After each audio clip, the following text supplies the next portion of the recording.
Good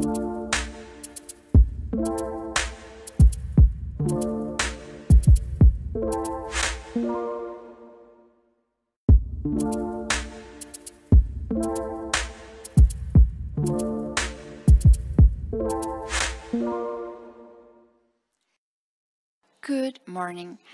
The CRC welcomes all of you to the 15th edition of Regulation International Workshop School.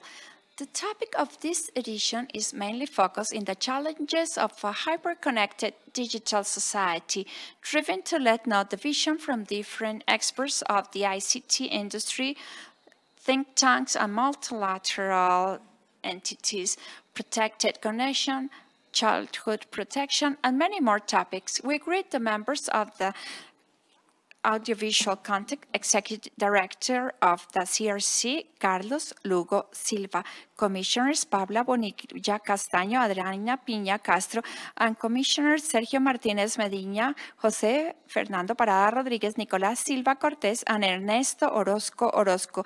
Also to all who are collaborating with CRC that are today connected. During these 2 days, national and international experts coming from different countries will discuss topics as the connectivity challenges in post-COVID age, the implications of living in a hyper-connected society, how children are protected in the current audiovisual media, how protected is the digital consumption, challenges in the value of change, e-commerce, and many more topics. We invite you to follow the social media, Twitter, Instagram, hashtag CRC Call, Facebook as Regulación de Comunicación. Invite you to participate in our digital conversation, sharing the event context, hashtag Escuela Taller CRC 2020. During this morning, we will address the next topics: challenges of connectivity and hyper-connected society. So let's start the opening of this 15th school with the national anthem of the Colombian Republic.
The Executive Director and the Commissioner of Communication, Carlos Lugo Silva, to welcome to the 15th version of the Regulations International Workshop School, Challenges of an Warm greeting, a very special greeting for all of you who are following us. I would like to welcome you to this one, the 15th Regulations International Workshop School, which is an international workshop school, because we wanted to add to the vogue of this virtual events and to have our first delivery of the workshop in a virtual format. A very brief ones, very concrete sessions, sharing with you, with international guests, the latest in regulation, especially those challenges that come not only for Colombia, but for the world after this pandemic that we have had to live through COVID-19. And I wish to start in this opening chat, very brief at that, to give the floor to our guests,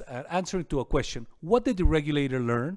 Traditionally, we are accustomed to share during these times, during these days, about what we have done, so what have been the actions that we have taken. But today I want to focus on the learning experiences.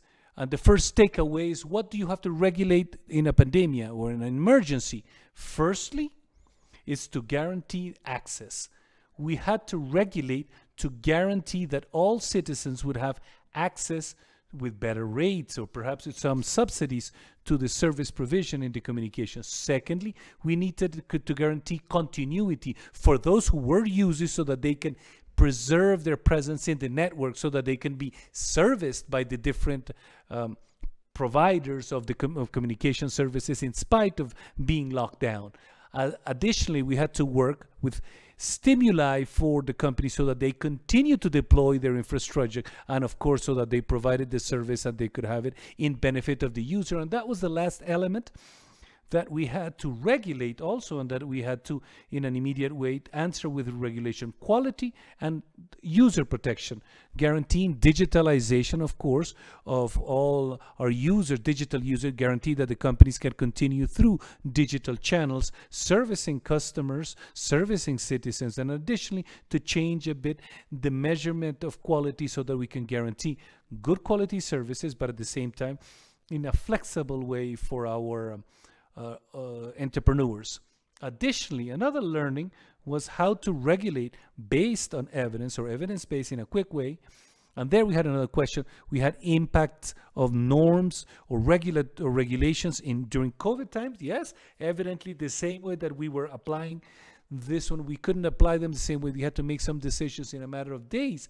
But then it really was important to have different strategies. First, to be able to define some follow-up and information, which it was the follow-up to internet traffic, which we had to do follow-up every 2 days. That was a measure that enabled us to supervise and monitor, to take measures if necessary. Also, another important factor was the different studies that we had done in our strategy of improving the regulations we have done, which is the know-how of the ecosystems, the studies in matters of platforms, in matter of qualities of users, which were the data of which we had to review, like the ones we have in our post-data platform, and those are the ones that we use to be able to make immediate decisions. And there, our platform, a data platform in real time, actually was very, very important, and it opened the new stage of regulation, a smart regulation based on data, artificial intelligence, mining data, and other technology. So evidently a learning was to have some faster reaction means, and this means not to make decisions that were not evidence-based. Another learning was the coordination and collaboration. We couldn't make decisions and we couldn't give solutions to the situation that we were having to live if we were not coordinated, not only at the state level, not only with government institutions, but also with private sector companies, and not necessarily with those regulated institutions. We made an effort with all players. Without networks, there are no content, and without content, there are no networks. So therefore, the coordination effort was key during the pandemic. We sat down with the platforms, we sat down to review the quality of the content, even the king of content, and there was a lot of self-regulations by the very platforms enabled us, internet not to collapse. That was another learning. The coordination and collaboration were key in Colombia during this crisis. Another topic is we don't have to fear smart regulation. That's another one of the learnings that we have. We are in the 5th generation of regulation, and we have to work and continue to work and make it flexible in digitizing them. And this is why in the first term of 2021, we will have the new protection regime for users that is totally digitized, that is going to open the door to new technological development and to the digital transformation of our regulated companies, but also of the regulator, where we have tools and means like web scraping, data analysis, artificial intelligence for decision making are going to be fundamental. We don't have to fear to continue to simplify regulation. This was the year when we actually we started a regulatory sandbox, and we have to insist in that during the next year, so we can have the first summoning of a regulating sandbox. But 2020 meant a work with the operators in training, in incubation of projects, which is fundamental to guarantee the success of these experimental scheme of a regulatory sandbox.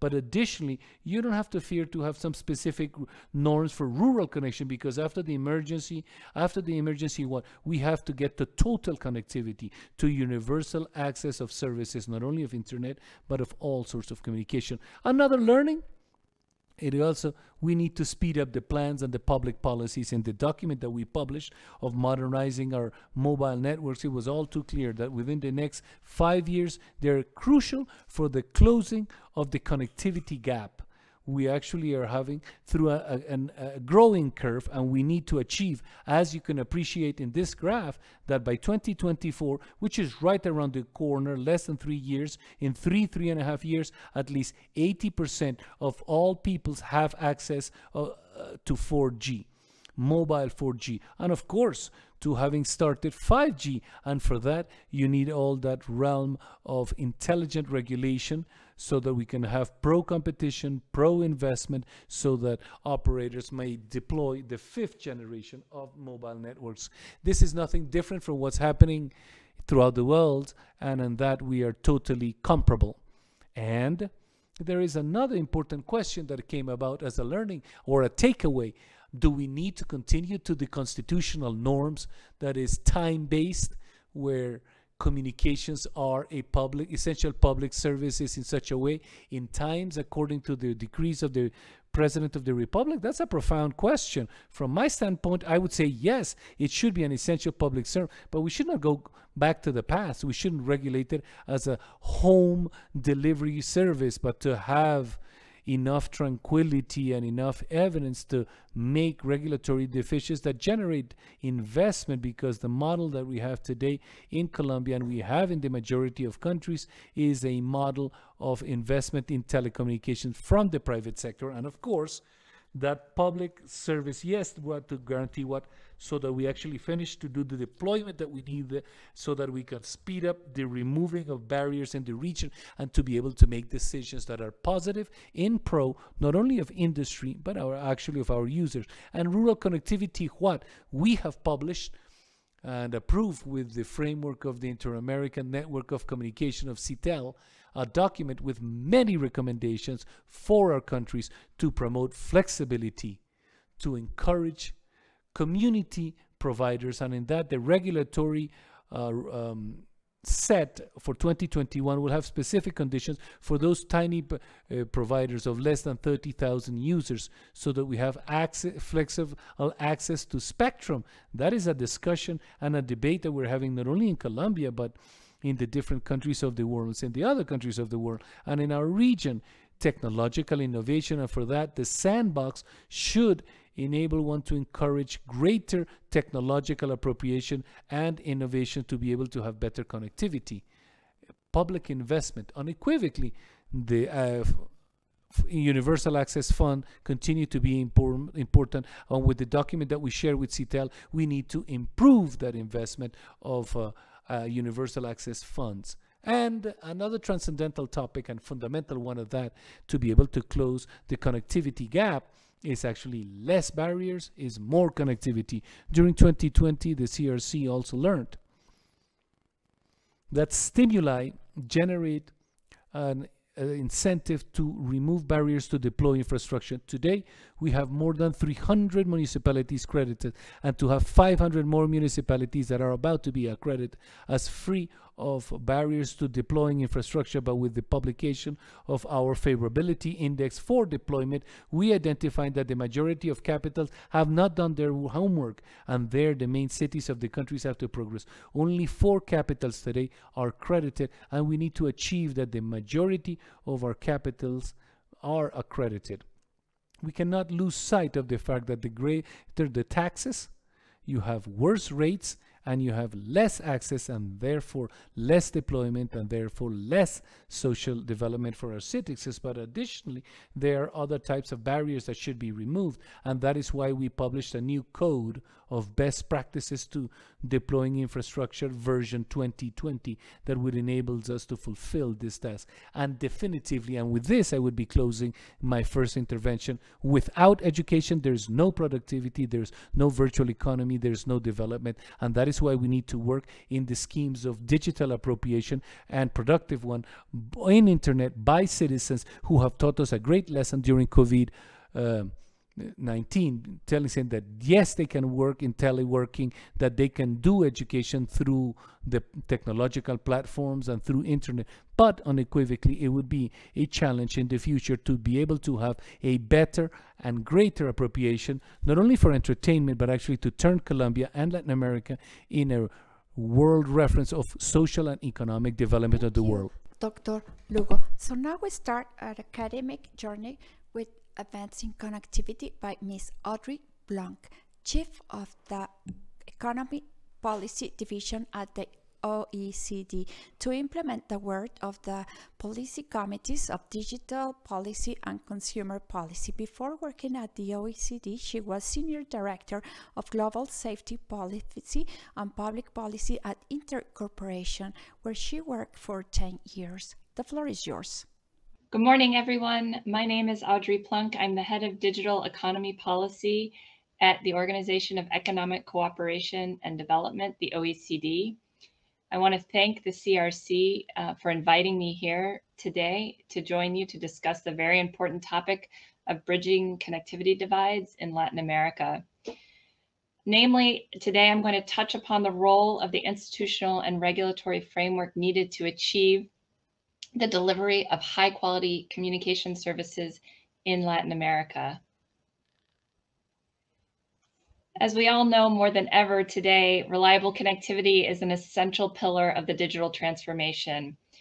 It touches every sector of the economy. As countries continue to respond and recover from the COVID-19 health emergency, policymakers have become keenly aware that connectivity more than ever is essential to ensure that economic activities can continue in a remote manner.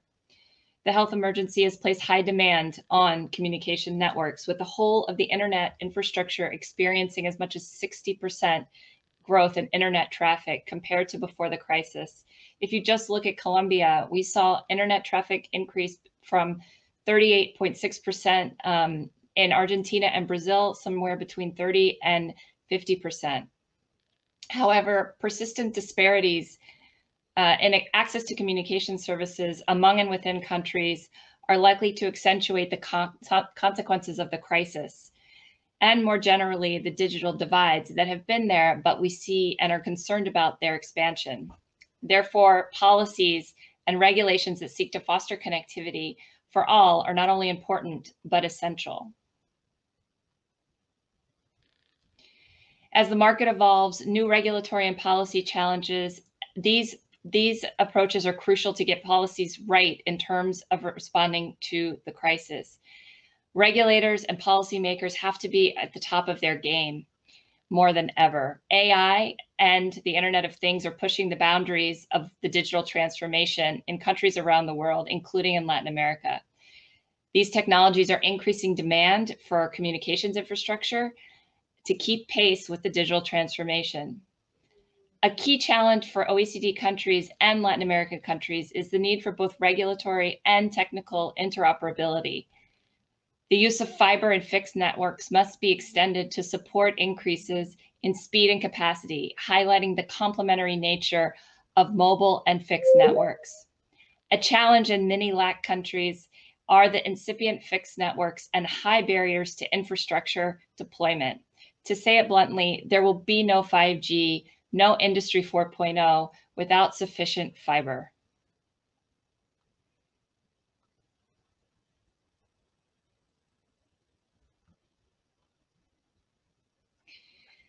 Specific to challenges in Latin America, one specific challenge I want to talk about is adapting the regulatory framework to a convergent environment. We see over the years, the new players, OTTs, have entered the market, not just in Latin America, but around the world. And this has put new pressure on regulators and the system that supports the regulatory environment. Pay TV and broadcasting markets are changing in the LAC region, with new players, as I said, such as over the top, applying competitive pressure in those traditional markets. The lack of institutional, regulatory, and policy design to take into account those changes is one of the big challenges we see in the Latin American region. Another main challenge is high taxes on the communication sector. Argentina and Brazil lead the region in terms of their tax structure. You can see here that Argentina is at the top, and then Brazil. And we see in other countries and places around the world where taxes have been reduced or eliminated in the telecommunication services, we have much higher adoption and ease of access for people. So now to talk about connectivity divides and the policies that we need to bridge them. So what do we mean by a connectivity divide? The term connectivity divide is used here to refer to gaps in access and uptake of high quality broadband services at affordable prices in areas with low population densities and for disadvantaged groups. So on this chart here, you see fixed broadband evolution in OECD and non-OECD across around the world over the course of 10 years. And what I think is really interesting and important about this information is that while over 10 years we've seen some growth in fixed broadband, we haven't seen a huge growth in fixed broadband, even in OECD countries. And I want to stress this because it really is important to think about fixed broadband and mobile communications as complementary infrastructures. We need both to experience the digital transformation and to bring opportunities to our economies, not only mobile, but also fixed. And so here I think we have an enormous opportunity as OECD countries and beyond to get policies in place that will advance our fixed broadband evolution toward greater numbers here. In terms of policy responses and regulatory measures to bridge these connectivity divides, I know this is on the top of the mind of almost every regulator around the world today.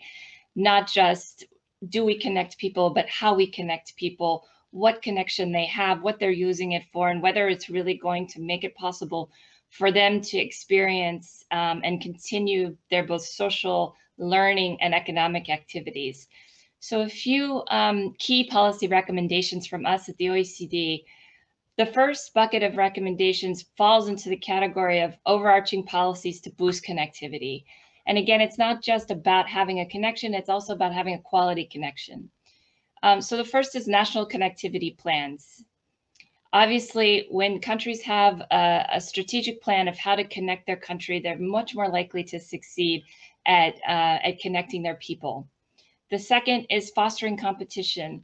We know from studies over time that competition is an important part of the market and allows consumer choice, but also better services over time. The third is promoting investment, obviously to experience and reap the benefits of these amazing emerging technologies, 5G and beyond. We have to have investment in the infrastructure. And then finally, certainly not least though, easing infrastructure deployment. So all of this infrastructure requires planning and deployment. And so making it easier for operators to deploy that infrastructure is an important part of how to boost connectivity. The second group of recommendations come in the form of tailored policies to bridge connectivity divides in rural and remote areas. And 4 areas that we focus specifically on in this topic is demand aggregation models. The second is coverage obligations in spectrum assignment procedures. The third is public-private partnerships and open access models. And finally, public programs and subsidies for rural and remote areas. On the topic of overarching policies to boost connectivity, the vast majority of OECD countries have established connectivity targets. Many countries, many connectivity plans increasingly aim for higher speeds. So again, it's not just about if you're connected, but how you're connected. And a growing number of OECD countries consider the internet as a basic right for citizens. An increasing number of countries in the OECD have changed their legal frameworks to include broadband as part of their universal services framework. Many plans increasingly aim for higher speeds, as I said, as much as gigabit or even 10 gigabit broadband connections.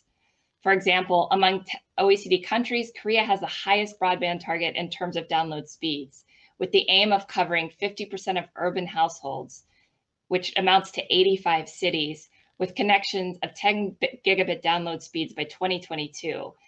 And given that we're already at the end of 2020, 2022 is not that far away.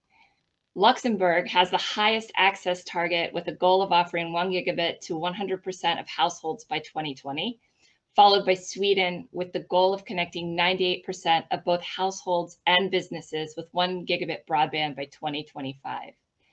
In the European Union, as part of the connectivity goals for a European gigabit society, the target is to achieve ubiquitous connectivity among all European households with 100 megabit connections by 2025.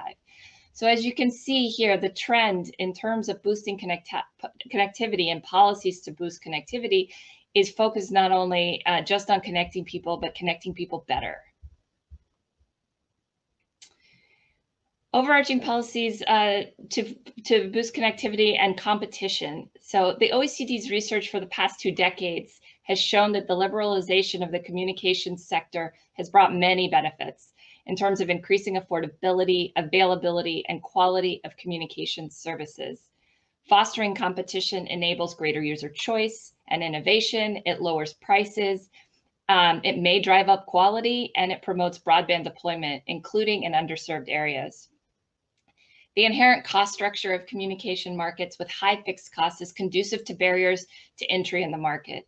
Therefore, pro-competitive regulation in wholesale markets is widely used to increase infrastructure and retail-based competition.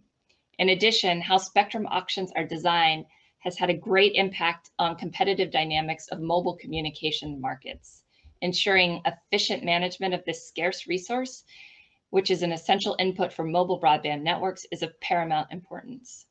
OECD member countries are following diverse approaches to promote broadband development and deployment and to foster competitions. I'm going to talk about a couple of the examples because I think they're very interesting and helpful. So in the United Kingdom, for example, they're providing service-based competition using the infrastructure of a regulated incumbent. End-to-end infrastructure competition, on the other hand, is more evident in mobile markets in OECD countries. However, recent initiatives in shared infrastructure are also emerging in mobile networks, and Mexico and Peru are both examples of that trend. To promote competition in OECD countries have implemented policies to lower barriers to entry in the market and to increase regulatory certainty. These policies include simplifying licensing requirements, lifting foreign investment restrictions, ensuring effective and efficient interconnection among different actors. And before I continue to the pillar on promoting investment, a small parenthesis to provide a precise case study example, Mexico.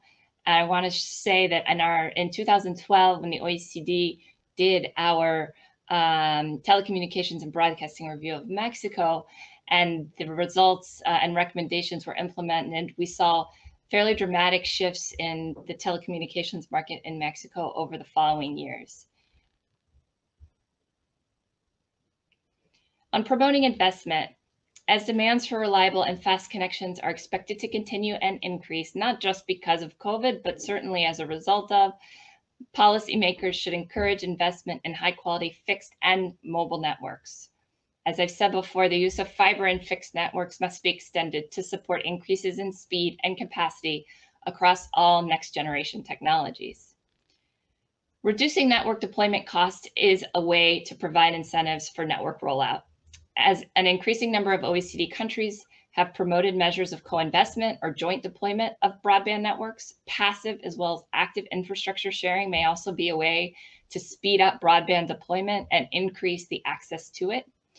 A number of OECD countries have focused on dig once policies to leverage non-broadband infrastructure projects like highway, road construction, railways, utilities, streetlight providers, any number of infrastructure projects, particularly in metropolitan areas that can be leveraged to lay fiber is certainly an important trend. And then to reduce the cost of broadband network, these all help reduce the cost of broadband network deployment.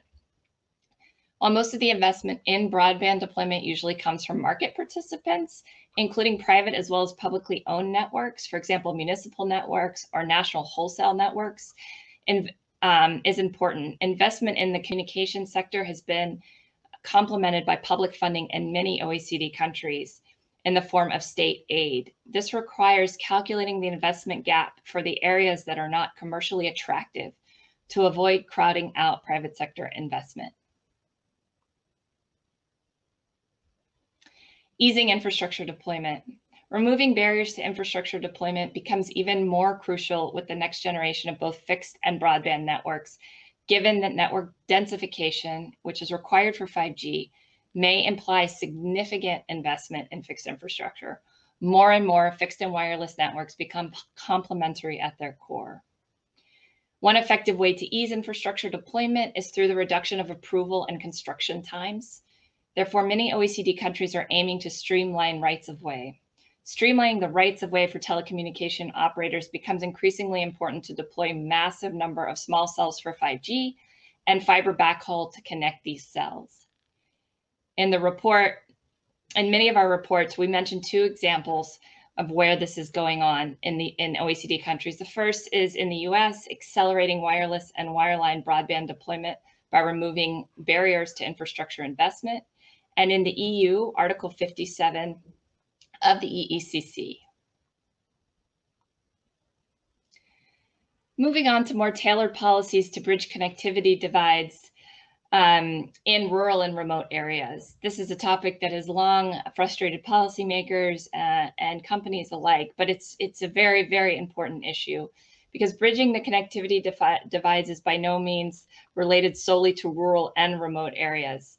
These areas generally have a unique set of issues associated with their distance to core network facilities, especially in the area where it is economically difficult to roll out broadband networks. In OECD countries, we've seen a range of policies to address these dynamics. First, demand aggregation models. These consist of coordinating consumer demand to increase the profitability of network rollout, increase certainty, and depending on the area, achieve economies of scale. Coverage obligations and spectrum auctions have proven an effective tool in OECD countries to extend mobile broadband coverage in rural and remote areas. However, the extent of coverage obligations should not impede certain actors from bidding in an auction. In certain cases, public funding in the form of grants or public-private partnerships or to fund entire national broadband networks have been used. Some of the public-private partnerships have been designed as open access networks, providing wholesale access capacity on fair and reasonable terms with a certain degree of transparency and non-discrimination. Often public investment takes place through national broadband plans. Policymakers and regulators have increasingly used market mechanisms such as competitive tenders and reverse auctions whenever possible to make use of scarce public funds and to make those scarce funds more effective to underserved areas. 4 key areas of action to increase access to communication services in Latin America. You'll see them here on the slide. The first is the institutional framework that we spoke about at the beginning of the talk. That is improving the way that the regulatory framework and the regulatory institutions operate. The second is taxation, a real need in Latin America to overhaul the taxation, fees, and tariff framework. Market conditions and competition, as we just discussed, moving barriers and to deployment and fostering competition. And then finally, national policies, really a need to strengthen policies and for evidence-based policymaking. Connectivity will be the pillar for the recovery of the LAC economy in the new normal, as it will be for most of the rest of the world. These 4 areas can help expand access to communication services and should strongly be considered by the region. As I foreshadowed earlier, I wanted to mention 2 case studies, both from the Latin American region, the first on Mexico and the second on Brazil. As I mentioned, in 2013, telecom reform in Mexico radically improved the lives of many Mexican citizens. Tangible benefits include the increase of over 73 million additional mobile broadband subscriptions following the reform, and a sharp decline in prices from 69 to 84% between 2013 and 2020. The institutional framework of the regulator played a decisive role, and the reform created a strong, independent, and converged regulator for telecommunications and broadcasting. More recently, we did a telecommunications and broadcasting review of Brazil that was launched at the end of last month. We recommend in that report that Brazil adapt the institutional design to a converged environment by creating a converged regulator and by removing legal categorical restrictions on vertical integration of the pay TV value chain. And we look forward to seeing following changes in Brazil as these recommendations are hopefully implemented. So a few main takeaways to leave you with. The first, reliable connectivity is fundamental for the digital transformation, but it's also fundamental for economic recovery to the health crisis. To close the connectivity divide, people don't only need access to broadband, they need to be connected well, which means high quality communications network and services at competitive prices. Policies and regulations are critical to making that happen. Some initiatives to bridge connectivity divides in rural and remote areas, including promoting of market forces and reducing deployment costs, include demand aggregation models, using coverage obligations and spectrum auctions, as well as subsidizing national and rural broadband networks. And this is really important because people are everywhere and are going to need to use this infrastructure no matter where they're located. And finally, I want to highlight the commitment of the OECD, in particular, the Science and Technology and Innovation Directorate at the OECD, in working on digital transformation in Latin America, with a particular focus on connectivity. As you can see here, as I mentioned before, the Mexican Telecommunications Review, as well as the Implementation Review that we did 5 years later. We had a regional review of broadband policies in all of Latin America in 2016, and then the Telecommunications Review of Colombia, as well as the Going Digital Review of Colombia, and then more recently, as of just last month, Brazil. And I would also turn your attention to a policy brief we wrote following the outbreak of COVID-19 earlier this year, keeping the internet up and running in times of crisis, the version in Spanish, in which we talk a lot about the dynamics of the infrastructure and the changes that we're seeing as a result of more people going online and working online. So with that, thank you very much for having me today. It's a pleasure to be with you, and I wish you an excellent conference. Thank you, Ms. Blanc. Now we will have a Q&A session. So let's begin first. What actions you consider as a priority to reduce the connectivity gap in Latin America? Thanks for that question. I'm going to refer back to these 4 areas that I spoke about earlier, and really highlight the fact that they work together as a package. And so I think institutional reform of the regulator and of the policy environment, recognizing the convergence that we see happening in the industry, reforming taxation, overhauling taxation, particularly in Latin America, is extremely important. Removing barriers to deployment and fostering competition. As I said, we have, in order to have access to 5G and high-speed communications networks, we're going to need to have access to the infrastructure, and we're going to need to have a competition to make that happen. And so getting the market conditions right such that we can build out that physical infrastructure to support the next generation of mobile technology, to support IoT, to support AI is really critical. And that means more fiber backhaul all over the world. And then finally, national policies to strengthen the holistic view on the communications infrastructure and market within a country, also to help us build a better evidence base over time as to what's working, so we can make better recommendations for OECD countries, but beyond, as to what's working in this important market segment. What do you believe will be the main driver for 5G in Latin America? Thanks for the question. It's one of my favorite ones. I think the main accelerator will be the availability and the rollout of fiber infrastructure. There will be no 5G without enough fiber backhaul to support all of the data and all of the transmission that we need to have. It's not just about mobile devices. It has to be complemented by physical fiber backhaul. And so I think that is the single biggest challenge and barrier today to making 5G real. Remember to follow our social media, Twitter and Instagram as #CRC called Facebook, Regulación de Comunicación, Comunicaciones. And we invite you to participate in our digital discussion, sharing your comments using #Escuela Taller CRC 2020. We continue with the keynote speech by Mr. Lee Reining, Internet Directory and Technology Research at View Research. The center has issued more than 650 reports based on their servers, analyzing online comments of the people and internet role in their lives.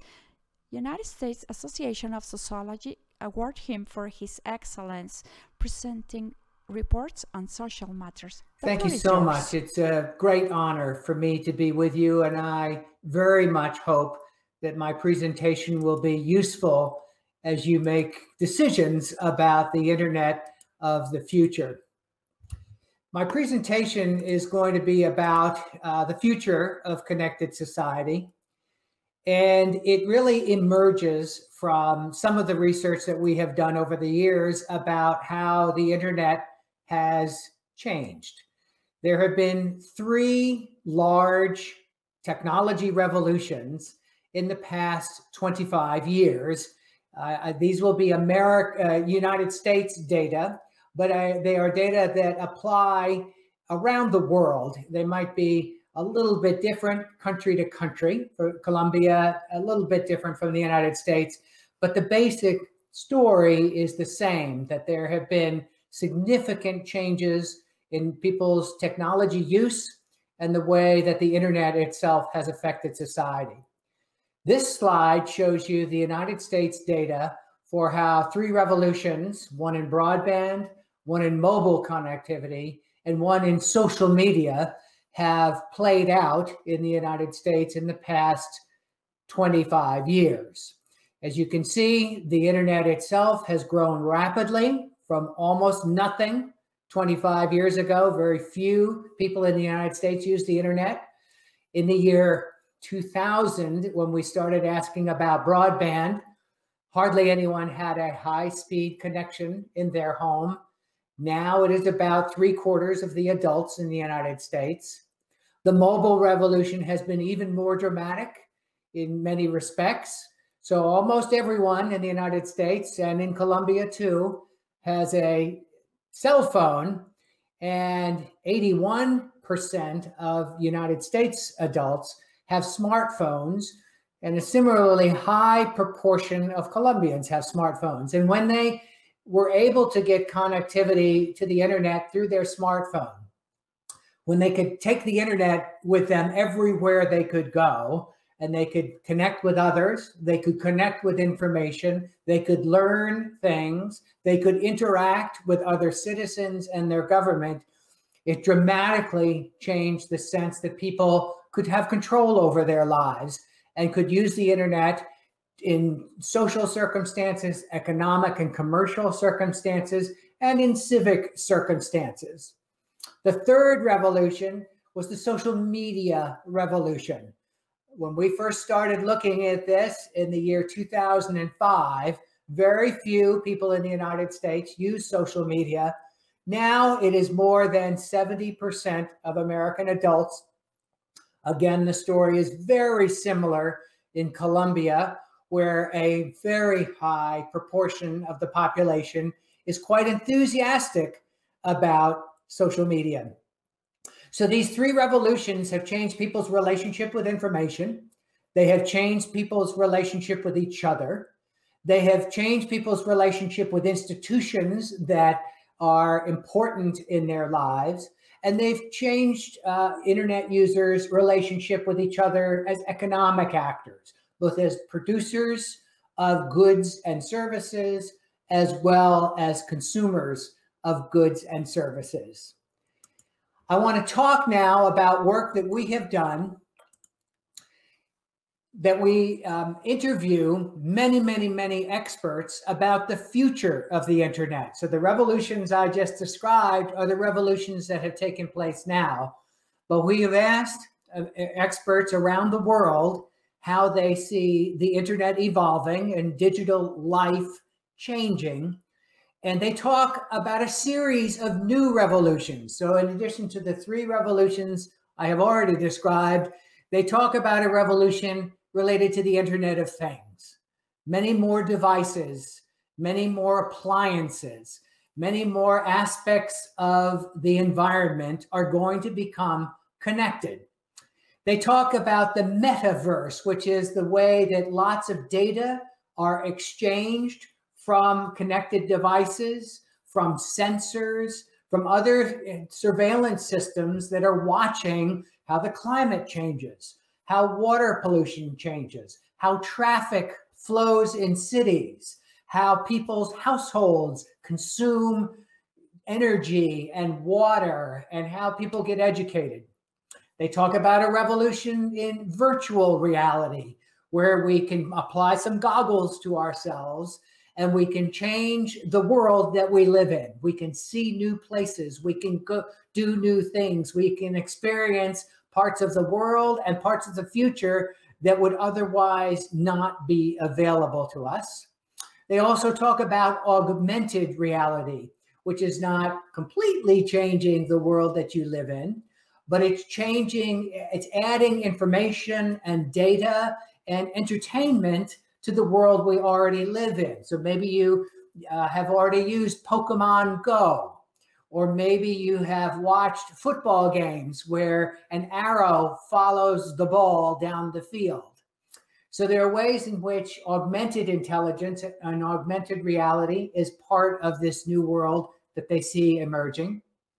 And they talk about a world of self-propelled or driverless vehicles, cars and trucks and trains that can move around the world without drivers, without human beings being in control of those elements of transportation. So it's a series of major changes that we are going to experience in the next 10 to 20 years. One of the striking things that these experts describe is that they think the internet itself will fade into the background and will become more like electricity in our lives. You are in rooms watching computers with me giving a presentation on those computers. You did not enter that room or turn on that computer thinking, I am using electricity now. The only time you think about electricity, it is so important and so embedded in your life. The only time you think about electricity is when it does not work and when it is not serving you.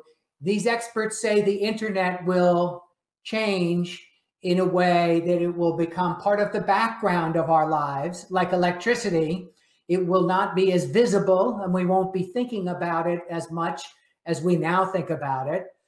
but we will also depend on it even more than we depend on it now.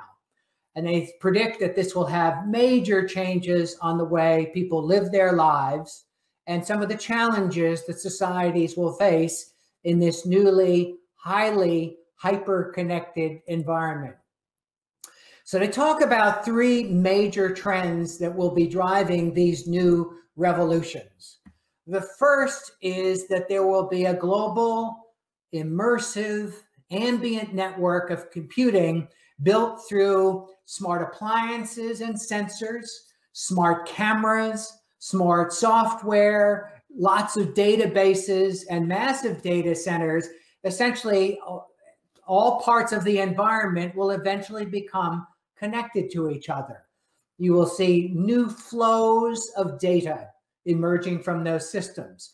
You will see people using these systems to do their work, to visit their communities, to interact with other people, to interact with their governments. And so the sense that connectivity is built into every aspect of life will be part of that future.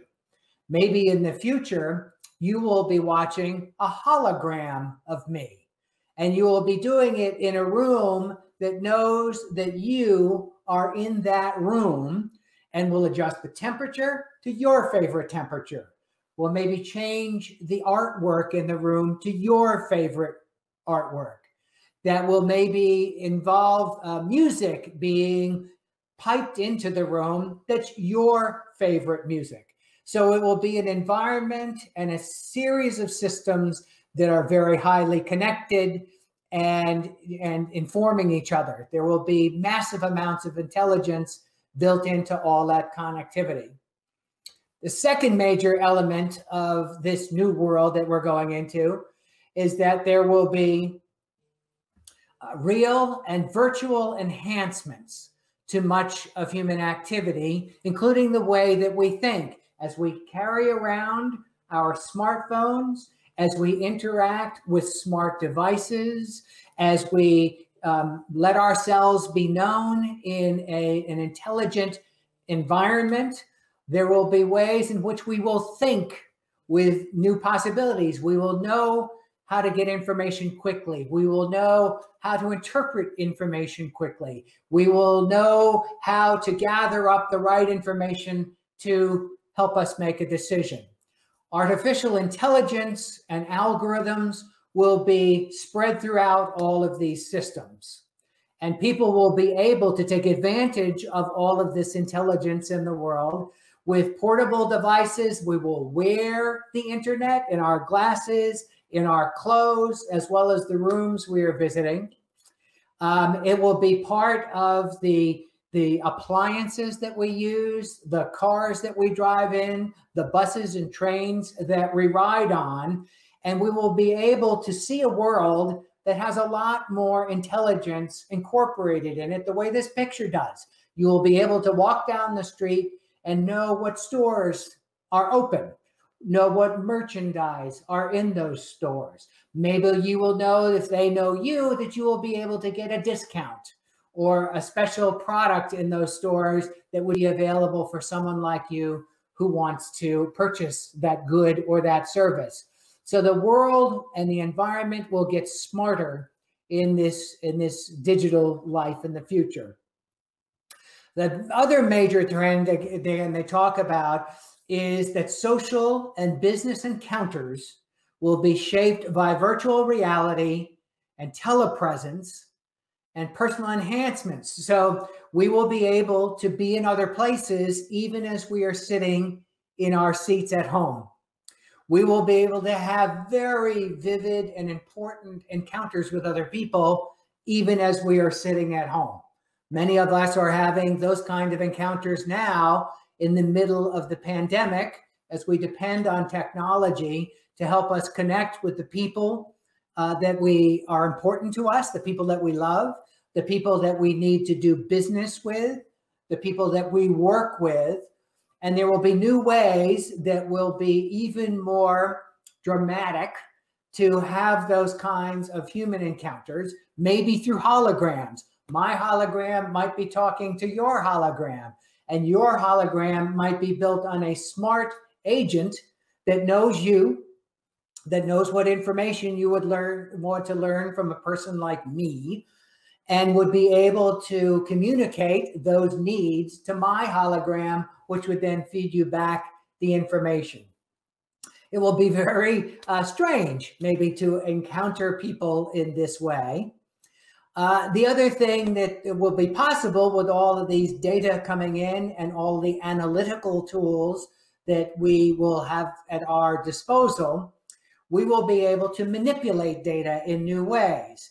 I don't know if you are familiar with the movie The Matrix or the movie Minority Report, but people can move data around with their hands, with their fingertips, and they will be able to learn new things and discover new things because all of that data will be informing their experiences.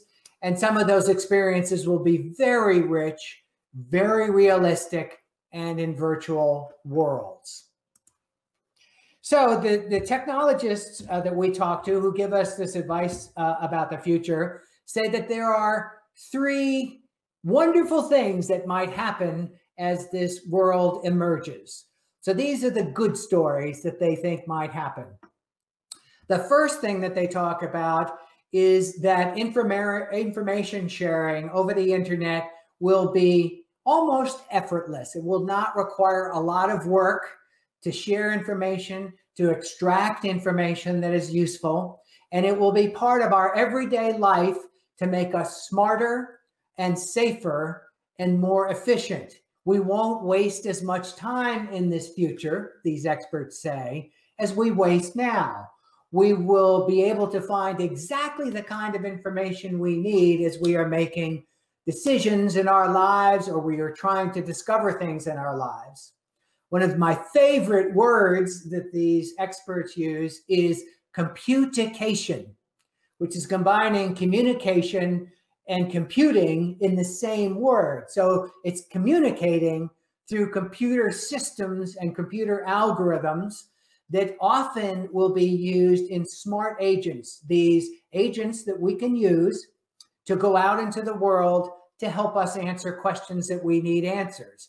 You won't have to wait on the phone to get an answer from a business about a good or a service that you would like to buy from them. Your agent might be able to get all the information you need, maybe even make the purchase that you need to make without you having to worry about it or spend your time doing it.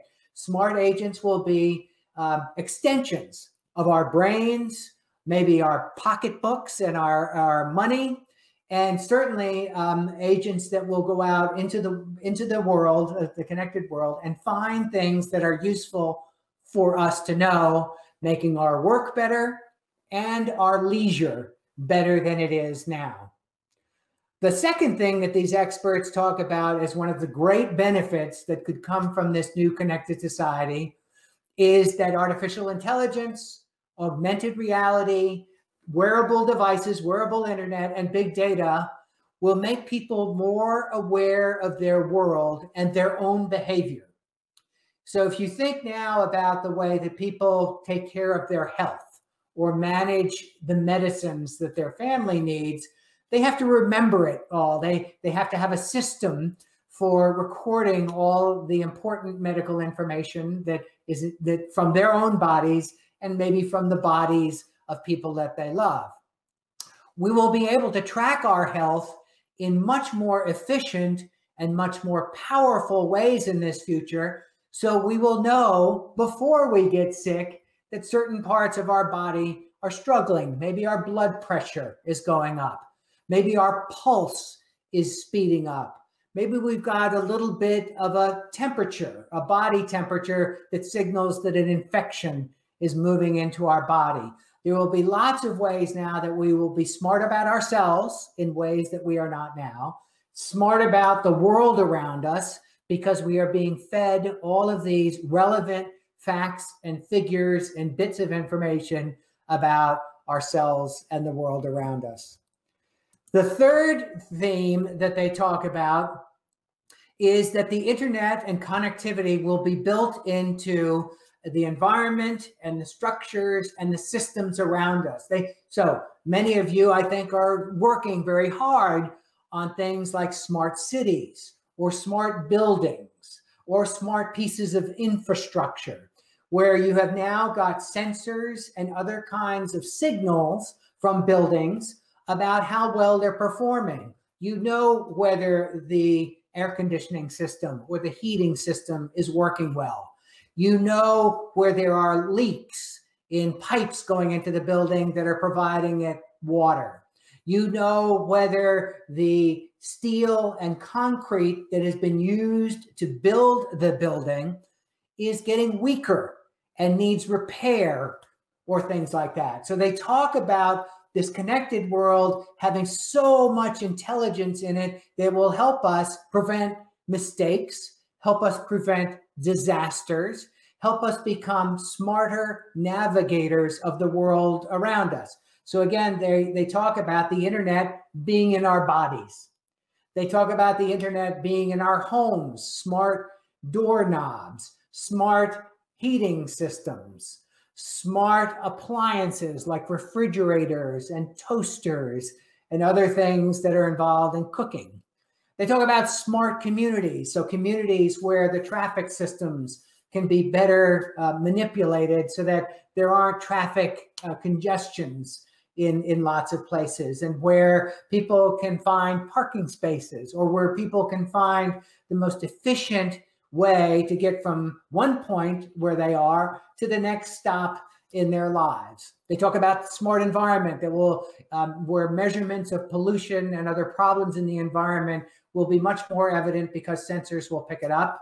And they talk about smart industry, where lots of ways in which supply systems that provide parts for manufacturing systems are going to be possible here, where real-time provision of some of the raw material for products and services can be more easily and efficiently given over to others. So in a connected world like this, it's possible to think that we will have a better, more efficient, more inexpensive way to live our lives, and people will enjoy that. But they also talk about the dark side, some of the problems that this world will create. And one of the first things they talk about is privacy, and people being their own agents, being able to control their own lives, not having to share their data with corporations or with governments or with others who are trying to figure out who they are, maybe trying to change their behavior, certainly trying to build very smart systems to understand them and predict their behavior and try to sell them things or otherwise intervene in their lives. They are very worried that privacy will become sort of a social system where rich people will be able to buy their own privacy and escape being surveilled or escape being noticed by other people, whereas the rest of us might live in a world where we are constantly under surveillance, constantly trying to be manipulated in one way or another, and constantly have lost control over our own capacity to say to the world who I am and how I want the world to understand me. Another thing that they talk about is the very dramatic changes that will be happening in the nature of work. There are many ways now that machines are able to do things that human beings used to do and get paid to do.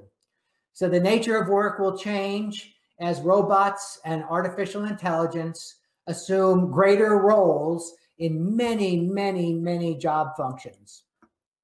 So when we ask questions of these experts about whether this would end up being a good thing or not, our question was, do you think robotics and artificial intelligence will destroy more jobs than it creates, or create more jobs than it destroys?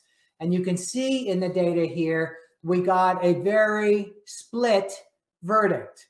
About half of these experts say that more jobs will be created than will be destroyed, and half say the opposite, that more jobs will be displaced than be created.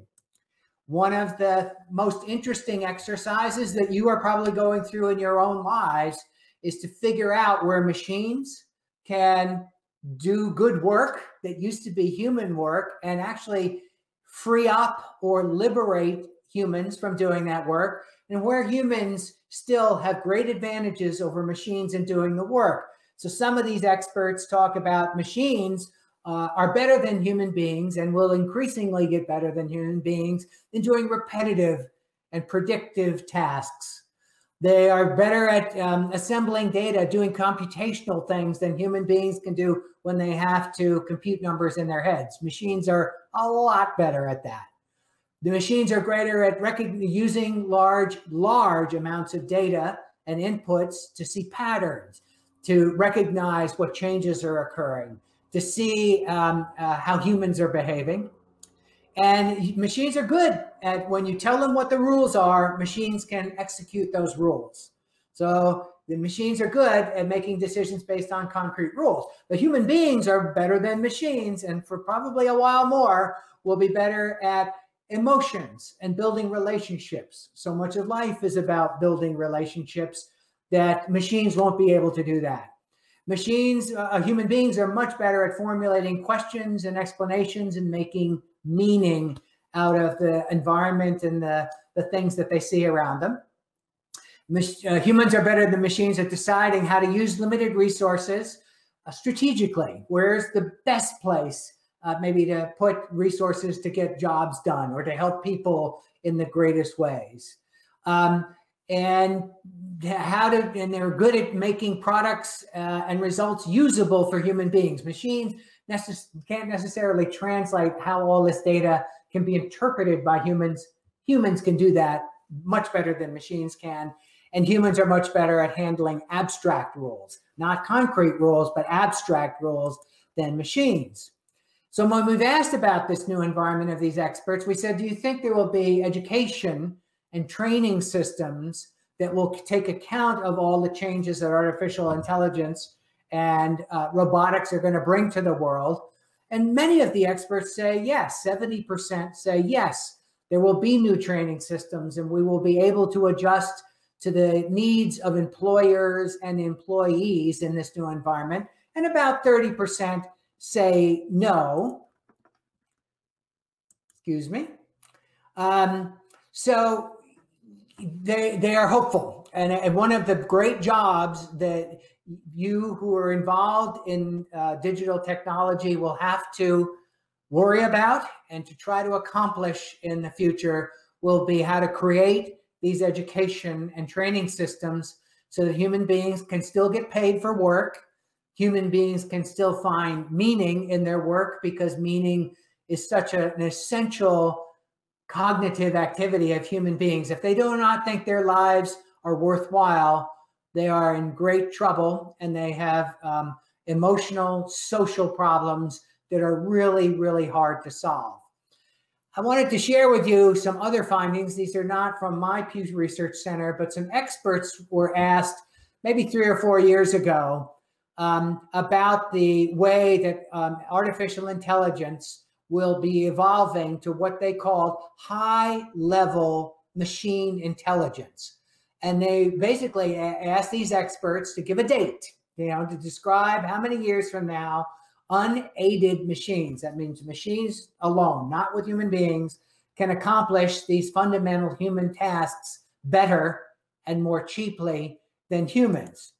So they were asked about 32 milestones, and some of them are available in this chart.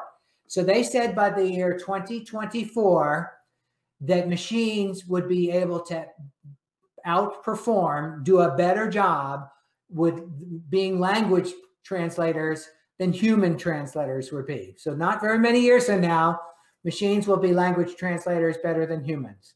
By 2027, so 7 years from now, machines will be able to drive a truck better than a human being currently is able to drive a truck.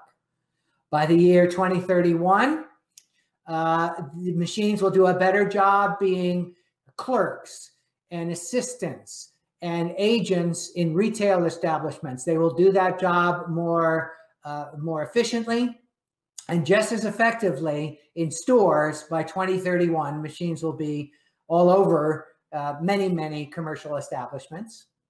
49 years from now, so about a half century from now, these experts said that machines will be able to write best-selling books that look like human-created books. By the year 2053, they said that machines will do a better job doing surgery in hospitals than human doctors do now. And they said by 2096, so about a century from now, high-level machine intelligence will be available that basically does almost everything better than human beings can currently do. This is the age where machines have surpassed, potentially, according to these experts, the capacities for thinking and for intelligence that human beings now exhibit. The third thing that they worry about is that these new changes in the digital environment will create dangerous divides between the haves and the have-nots in our communities, that the better off people, the technology savvy people, and the people who know how to use and can afford to use machines will have new advantages over people who do not have these privileges, who do not have high levels of education, who do not have the access to resources where they can buy some smart, they can take advantage of these machines themselves. This will create resentment. This will lead to violence, according to many of these experts.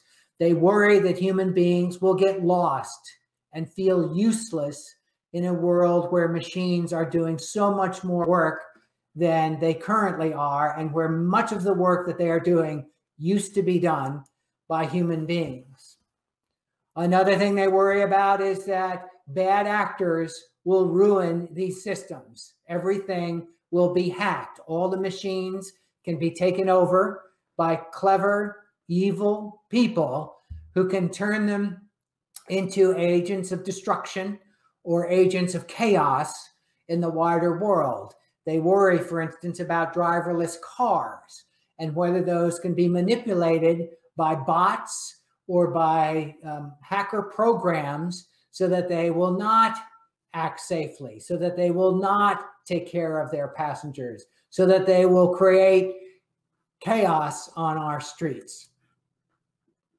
They also worry about the dark side of human nature.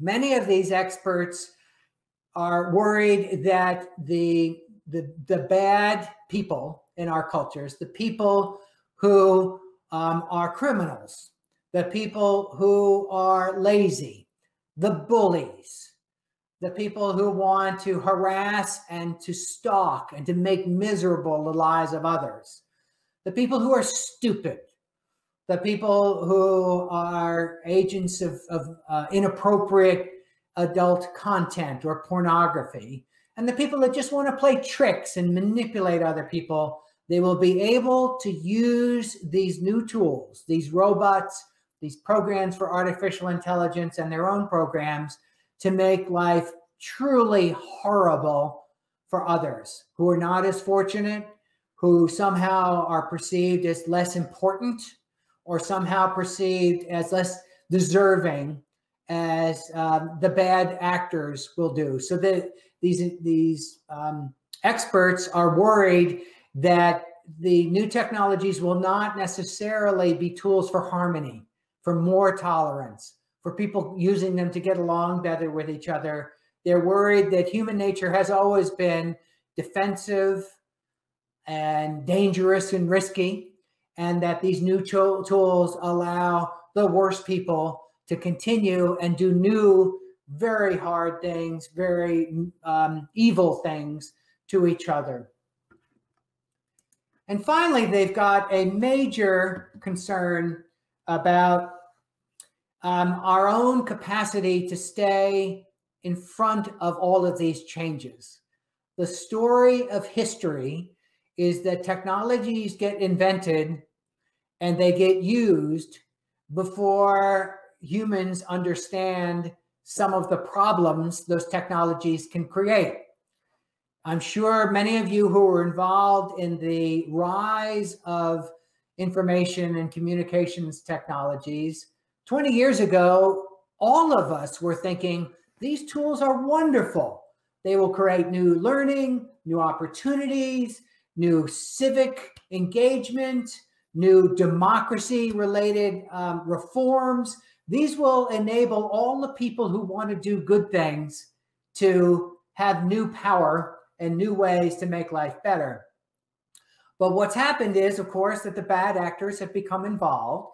And we now see, certainly in the past 5 years, that there have been ways that these technologies can be abused and they can be used to hurt people. And it took a while to even imagine how that harm could arise. So it's always been the case through history, and it's certainly the case in the digital age, that humans and their organizations never respond quickly enough to the challenges presented by complex networks. One of the extra challenges of this moment, of course, is that the internet revolutions are taking place at the same moment that we are having biological revolutions. We can now change the genetic structure of things. We can now build nanotechnologies that have new properties that we don't yet fully understand. And so there are multiple ways in which technologies are in the midst of revolution, and it takes legislators, it takes civil society actors, it takes people in the regulatory community time to understand what's going on, time to make adjustments in these systems that might get rid of or at least mute or denigrate some of the problems that are coming, and to make sure that the best activities can be elevated and celebrated by societies. So these are some of the sources, these are some of the sources just at the bottom of my slide presentation that I've been drawing on. These are the surveys and the canvassings of experts that we have pulled together that help inform this presentation. And I'd be very excited now to take your questions and to hear what's on your mind, and to get actually invite some information about how these things can work out in the world. So I will turn it back over to you for some of the questions that you have. Thank you, Mr. At this moment, we have a space to answer some of the questions. The society is more hyper-connected, allowing that the individuals will feel more embedded within the society, or either more isolation due to the communication through the screens. I think actually both things are going on. So the people who are very social, the people we call extroverted, the people who enjoy being with others, the people who just are bubbling and excited to be around other people, they have new ways now to enjoy each other, to share with each other, to learn from each other, to pass along good ideas or best practices for how to do things. So highly social people are very happy with this new environment and probably feeling even more connected. On the other hand, people who struggle to be social, people who don't really enjoy being in social environments, people who we call introverted, are people who might feel more isolated. They look around them, they see their family, their friends, the people from their work enjoying these new connection tools and living exciting new lives and posting dramatic new evidence in social media that they are wonderful and they've been to wonderful places, and they just are living a very enviable kind of existence. Introverts and lonely people look at that and say, I will never enjoy that. there must be something wrong with me that I can't enjoy those same things that I see in the world around me. There are ways in which they feel even more deeply upset and anxious and depressed. I mean, if you think about the way that people are experiencing the pandemic, I'm sure you see it in your own families, in your own communities, and certainly in broader Colombian society, that there are people who are doing fine now. They have transitioned from working at work, going to an office, going to a workplace, interacting with their colleagues in those circumstances. Doing it from home is not a big struggle. They have great technology that allows them to be productive and feel good like they're making a contribution.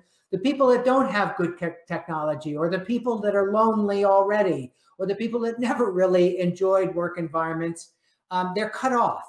They're cut off from some of the systems that made workplaces effective for them. They're also cut off emotionally from things that might have helped them in the past, even if they did not have many, many friends or did not have many, many social encounters. Often they were able to find a few close friends who could be supportive of them, who could give them love, who could care for them if they needed care, who could lend them money if they needed money. And so in a way, what's been happening right now in the pandemic and in this new connected society I've been describing, the people who are thriving in it will thrive even more. And the people who are suffering now probably will suffer even more in the future. And those are some of the divides that many of these experts hope that policymakers, civil society actors will really concentrate on helping those kinds of people.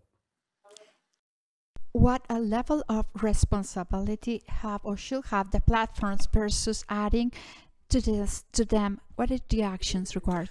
There is a gigantic debate around the world, in Colombia, in the United States, about the accountability that technology developers and big technology companies ought to have in these new systems. They are private companies. They are not public agencies. They are organized to make money. They are organized to give rewards to their stockholders, but they have become such large institutions that really have a reach and an influence far beyond the corporations that we might have seen in days gone by. I mean, the big social media companies have larger populations than the biggest countries in the world. Facebook is used by 2.5 billion people. You know, that's half of the population of the adults of the world. No, we've never seen influence at that scale before. And so there are many of these experts who argue that new levels of accountability should be built into our lawmaking, that even in societies that have rules and regulations about how much power companies can have and how they ought to operate in the world and how they should act in the marketplace, we've never seen this kind of scale before. And there are lots of voices, particularly in this expert community, particularly people from civil society organizations who say that we need more rules, we need more boundaries for these companies, we need to actually have some government regulation inside the companies themselves. Sometimes the companies themselves are too big and need to be broken up. They should not control all of the elements of the communications and information ecosystem that they do. But there are lots of ways that people think that would be harmful to innovation, that would maybe make these companies less effective and less useful than they currently are. So many societies now are trying to understand how these companies have changed their environment and then what they should do about the changes in the environment.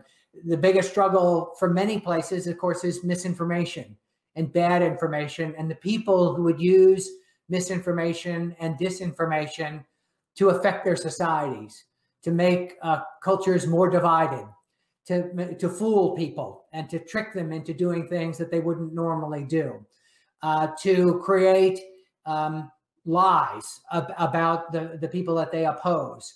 And so this will be a battleground probably for many years to come as societies try to come to grips with the power and the good things as well as the bad things that are being done thanks to what these companies have built. To our speakers. So now we invite all our attendees to have a break, and we will be back at 2 flat.